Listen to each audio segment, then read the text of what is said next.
Welcome to Kerala series episode 1. So మనమైతే సికింద్రాబాద్ నుంచి షోర్నూర్కి బయలుదేరబోతున్నాము. Before day 2 to 3 hours night కూర్చొని లగేజ్ అంతా ప్యాక్ చేశాను. ఎందుకంటే దానికంటే ముందు ఏమీ ప్లాన్ చేయలేదు, ఏమీ షాపింగ్ చేయలేదు.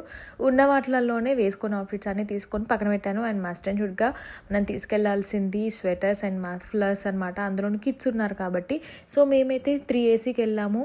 అండ్ లాస్ట్ టైం నేను సఫారీ వాళ్ళతో వెళ్ళాను తిరుపతికి. నాకు చాలా బాగా అనిపించింది వాళ్ళ సర్వీస్ కానీ వాళ్ళ టేక్ కేర్ కానీ అన్నీ. సో అందుకే నేను మళ్ళీ అప్రోచ్ అయ్యాను సఫారీ వాళ్ళతోనే. కానీ ఈసారి సోలోగా కాదు, గ్రూప్గా. సో ఎవరెవరం వెళ్ళాం ఏంటి అనేది నేను బ్లాగ్స్లో అన్నీ క్లియర్గా పెట్టాను. అండ్ మమ్మీ ఫుల్గా పులిహోర చేసి పంపింది. అండ్ మా ఫ్రెండ్ అయితే ఫుల్ స్నాక్స్. అసలు నేను ఇంట్లో కంటే ట్రైన్లోనే ఎక్కువ తిన్నానేమో అని ఫీలింగ్ అనిపించింది. బట్ స్టమక్ అప్సెట్ కాకుండా చూసుకున్నాను.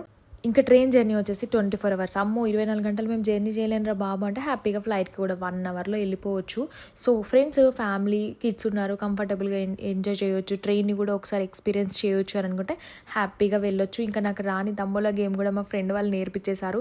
అట్లా ఫుల్గా తిని, ఫుల్గా పడుకొని, ఫుల్గా గేమ్ ఆడి సో ఫైనల్లీ షోర్నూర్లోనైతే దిగామన్నమాట. For more details watch the full vlogs in our Kalpana ముచ్చట్ల ఛానల్. అండ్ సఫారీ వాళ్ళ టూర్స్ని కూడా నేను కింద ట్యాగ్ చేస్తాను. సో మీరు ఎక్కడికైనా ప్లాన్ చేయాలనుకుంటున్నారా అయితే వాళ్ళని కాంటాక్ట్ అవ్వండి. అండ్ మెయిన్గా కార్డ్స్ డీటెయిల్స్ చాలామంది అడుగుతున్నారు. బ్రైట్ ట్రెండ్స్లో తీసుకున్నాను, వాళ్ళ పేజ్ కూడా కింద ట్యాగ్ చేస్తాను. సో కంఫర్టబుల్ అండి. నాకైతే మిగతా అన్నిటికంటే కార్డ్ సెట్స్ చాలా బాగా అనిపించింది జర్నీలో ఎస్పెషల్లీ.